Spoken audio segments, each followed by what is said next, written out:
नमस्कार, मैं डॉक्टर संजीव गुलाटी हूँ, प्रिंसिपल डायरेक्टर नेफ्रोलॉजी और kidney transplant Fortis group of hospitals. आज हम बात करेंगे किडनी ट्रांसप्लांट के बाद किडनी की लाइफ कितनी होती है, यानी लॉन्ग टर्म सर्वाइवल किडनी का आफ्टर ट्रांसप्लांट कितना रहता है। सबसे पहले तो मैं आपको बताना चाहूँगा कि अगर आपको स्टेज 5 क्रॉनिक किडनी डिजीज है तो इसमें केवल दो ही ट्रीटमेंट्स काम करती हैं, एक डायलिसिस और दूसरा किडनी ट्रांसप्लांट। और इसमें भी किडनी ट्रांसप्लांट डायलिसिस से बेटर है, चाहे आप कॉस्ट देखिए, चाहे आप क्वालिटी ऑफ लाइफ देखिए और चाहे आप लॉन्ग टर्म सर्वाइवल देखिए। तो आज की डेट में with availability of modern medicines kidney की लाइफ यानी किडनी का लॉन्ग टर्म सर्वाइवल बहुत अच्छा हो गया है। एंड द एवरेज सर्वाइवल जो पहले 10 साल होता था, फिर 15 साल हुआ और अब लगभग 20 साल तक पहुंच गया है। लेकिन इसका ये मतलब नहीं है कि 20 साल से ज़्यादा किडनी सर्वाइव नहीं कर सकती या सारी किडनीज 20 साल चलेंगी ही चलेंगी। तो ये डिपेंड करता है कि आप किडनी की कितनी केयर करते हैं।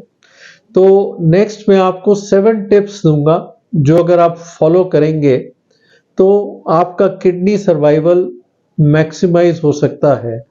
साथ ही साथ मैं आपको ये भी बताना चाहूँगा कि जो लॉन्गेस्ट सर्वाइवल किडनी ट्रांसप्लांट का इंडिया में है वो 46 ईयर्स रह चुका है, और ये भी उस जमाने में जब मॉडर्न मेडिसिन नहीं थी। आज की डेट में ये अगर आप अच्छी केयर करें तो ये और बढ़ भी सकता है। तो पहले नंबर पे अगर आपको किडनी की लाइफ बढ़ानी है, किडनी का लॉन्ग टर्म सर्वाइवल रखना है, रेगुलर मेडिसिन इनटेक।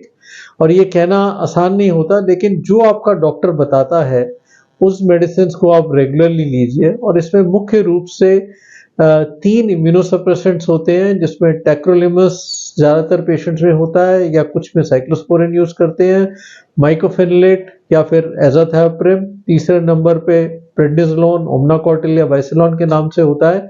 और चौथे नंबर पे एक हम एंटीबायोटिक देते हैं जिसे सेप्ट्रान बोला जाता है। तो ये 4 दवाइयाँ तो आपने रेगुलरली लेनी ही लेनी है और अच्छा स्टॉक रखें। ये नहीं है कि कभी आपकी मेडिसिन ख़त्म हो रही है, मेडिसिन अपने टाइम से लें। नंबर 2 पे है रेगुलर ब्लड टेस्ट। जैसे जैसे डॉक्टर आपके बताएं आप रेगुलर ब्लड टेस्ट करें। शुरुआत में पहले महीने में हम हफ्ते में 2 बार एटलीस्ट रेगुलर टेस्ट कराते हैं।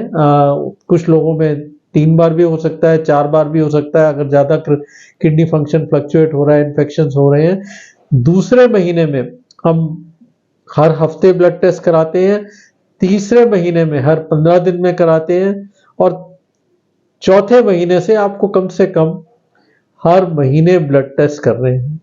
साथ ही साथ आपको अगर कभी भी आपकी तबीयत बीच में ठीक नहीं हो रही तो आप अपने टेस्ट जरूर कराएं और डॉक्टर से संपर्क करें। कौन से टेस्ट कराएं ये यूजुअली डॉक्टर बताते हैं, लेकिन मुख्य रूप से एक कंप्लीट ब्लड काउंट होता है, किडनी फंक्शन टेस्ट होता है, टाइम टू टाइम टेक्रोलिमस लेवल्स होती हैं और यूरिन प्रोटीन लीकेज का टेस्ट भी होता है।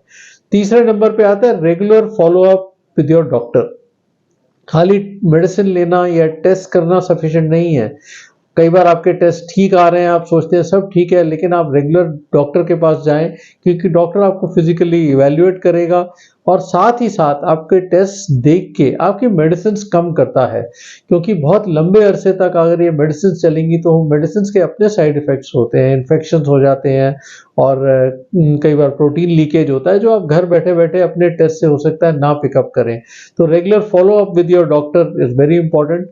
चौथे नंबर पे ये है कि वैक्सीनेशन इज इम्पॉर्टेंट, क्योंकि जब ट्रांसप्लांट होता है तो हम इम्यूनोसप्रेसिव मेडिसिन देते हैं और मेडिसिन से आपकी जो इन्फेक्शन का रिस्क है वो कहीं ज़्यादा रहता है। तो ट्रांसप्लांट के बाद हम कुछ वैक्सीनेशन एडवाइस करते हैं, जिसपे होता है एक निमोनिया वैक्सीनेशन, वो ट्रांसप्लांट से पहले भी लेना चाहिए, और 5 साल हो गए हैं तो ट्रांसप्लांट के बाद बूस्टर डोज देते हैं। सेकंड नंबर पे होता है इन्फ्लुएंजा वैक्सीन जो हर साल लगना चाहिए आपको। तीसरे नंबर पे अब हर्पीज वैक्सीन आ गई है, तो वो भी लगना चाहिए। और यंग लोगों में हम सर्वाइकल कैंसर वैक्सीन भी एडवाइस करते हैं। तो ये वैक्सीनेशंस आपको इन्फेक्शन से बचाए रखेंगी, और इन्फेक्शन एक बहुत इम्पॉर्टेंट कारण है पेशेंट और किडनी सर्वाइवल कम होने का। 5वें नंबर पे है रेगुलर ब्लड प्रेशर चेकअप। आप अपना एक नियमित रूप से एक कॉपी बना लें, एक डायरी बना लें, जिसमें कम से कम हफ्ते में एक बार ब्लड प्रेशर रिकॉर्ड करें। ये हमने ब्लड प्रेशर रिकॉर्ड करने का सही तरीका है, वो एक अलग वीडियो पे बनाया है, उसको ज़रूर देखें।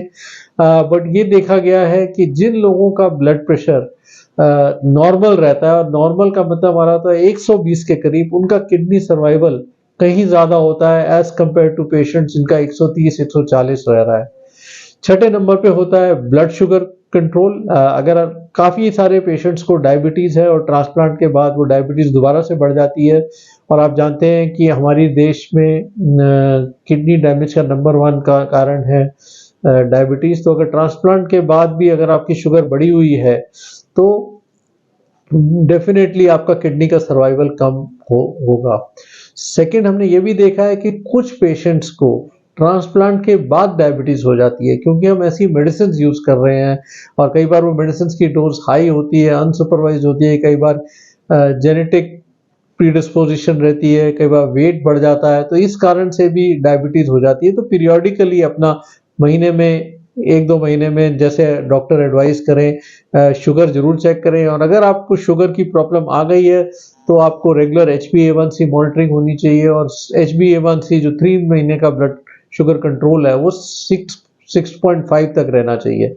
7वें नंबर पे है रेगुलर एक्सरसाइज एंड योगा। इससे आपका वजन नहीं बढ़ता, जैसे ही वजन बढ़ेगा आपको शुगर बढ़ेगा, आपका बीपी बढ़ेगा, और ये दोनों जैसे मैंने बताया किडनी पे प्रेशर डालती हैं। साथ ही साथ योगा आपकी स्ट्रेस को कम करता है, और अगर ये 7 पॉइंट्स आप फॉलो करेंगे तो किडनी का लाइफ आपकी लंबी रहेगी, और आपको हो सकता है कि दूसरे ट्रांसप्लांट की कभी जरूरत ना पड़े। Thank you.